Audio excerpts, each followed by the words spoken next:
2,000 years ago fashioned a computer mechanism that displays a calendar that follows a 19-year, 235-month metonic cycle of the moon that predicts the precise moment, location, magnitude, and color of the eclipses. And on the third, they represented the universe as they saw it at the pearl, with the 5 planets, the sun and the moon, performing the complicated steps of their dance throughout the heavens. But what I find intriguing is that there's no historical records of anything that led up to the Anticathera Mechanism's inner workings. Something so advanced, with nothing half advanced, and they only have one. There's no simple version that shows us just the sun, or just the moon, or just the sun and moon together. They just have this amazing clock all of a sudden. And it's interesting to note that the ship carrying the Anticathera Mechanism stopped there in the 1st century BC. So is it a coincidence that the Library of Alexandria was burned in 48 BC, around 800 miles away, destroying volumes of history that still can't be accounted for? And do coincidences really happen? That sounds very convenient. It's new moon. 1 week further, we have half moon. The sun moved only a bit, but the moon is 3 zodiac signs further. Another week, we have a full moon. The moon is exactly opposite the sun. Then again, half moon, and then again, new moon. 1 month have passed now. Sun and the moon are both 1 zodiac sign further than at the beginning. For the moon phases, we need only 2 gears. They are attached to the solar and the lunar pointer. There's a crown wheel, and the lunar pointer is mounted on the gear wheel, which has the same number of teeth as a ground wheel and runs in it. Therefore, with each rotation of the lunar pointer following the solar pointer, the moon axis rotates exactly once around itself, indicating all the phases of the moon, one after the other. So, this is quite simple. As we see above, it's the same way reflected in the Anticathera Mechanism. You can see clearly Earth is not in between the sun and the moon for the lunar phases or the eclipses, but below it. The sun and the moon rotating above us, as seen in reality. And in this mechanical planetarium, the Anticathera Mechanism calculates exactly that, which is impossible to be shown on a heliocentric model. This time I'd like to offer some challenges. Knowledge and put it in a game mechanism in such an incredible way. Of the Earth as a bullseye. And in the middle of that mechanism shows us, and what we see when we look into the sky, is that everything is circling in spirograph pattern all around the surface of our flat and stationary Earth, and nothing is going around the sun. The sun is part of this realm that moves in perfect precision with everything else in the sky.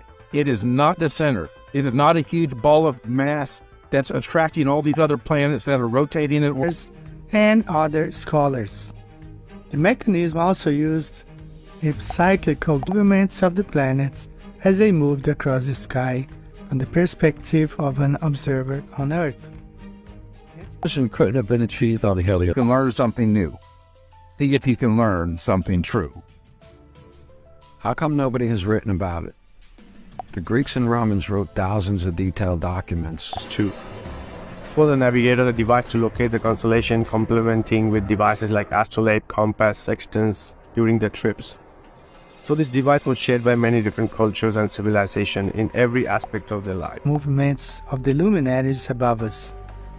This shows the importance of a device like the Anticathera Mechanism for tracking and observations of these celestial events. The Anticathera Mechanism is a geocentric, flat, and stationary Earth machine. Modern-day science says that it was impossible for the Greeks to have something like that from 2,000 years ago. This machine is about the size of a shoebox, And inside of this machine are these intricately, perfectly working gears, dozens and dozens of gears working perfectly together to show the movement of the sun, the moon, and the planets over us. Not only does it show exactly, perfectly, precisely the movement of the sun, moon, and planets, it can also predict eclipses, some of them down to the very hour.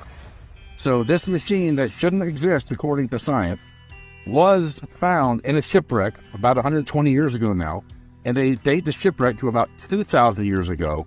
So someone 2,000 years ago not only had the knowledge or the experience to build a machine with extremely precise gears working perfectly together, but they also had the software to go into the hardware, the knowledge of how the sun, moon, and planets work together over this flat and stationary Earth that we live on.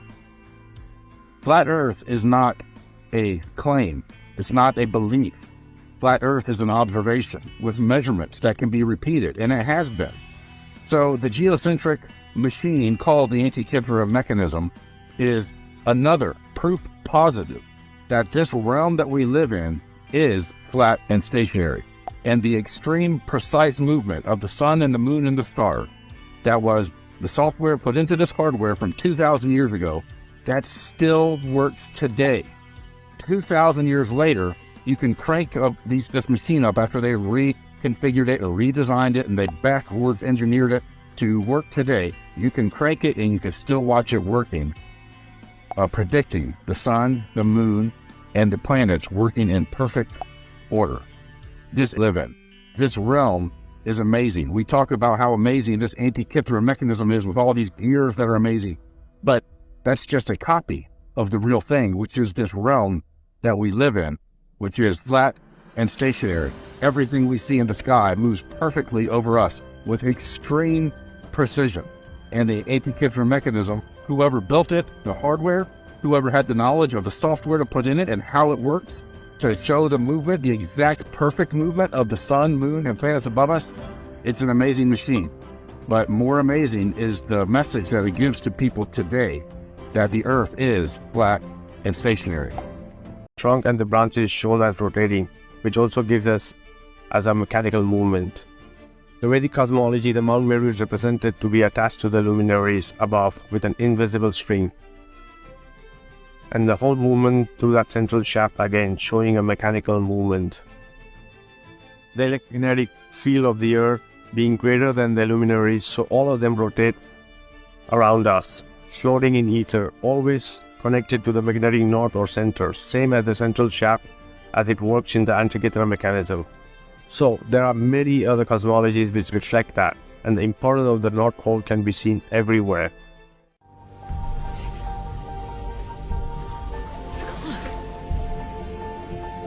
It's a clock! Oh my god, it's a clock! Virus, you're a genius! You're a genius!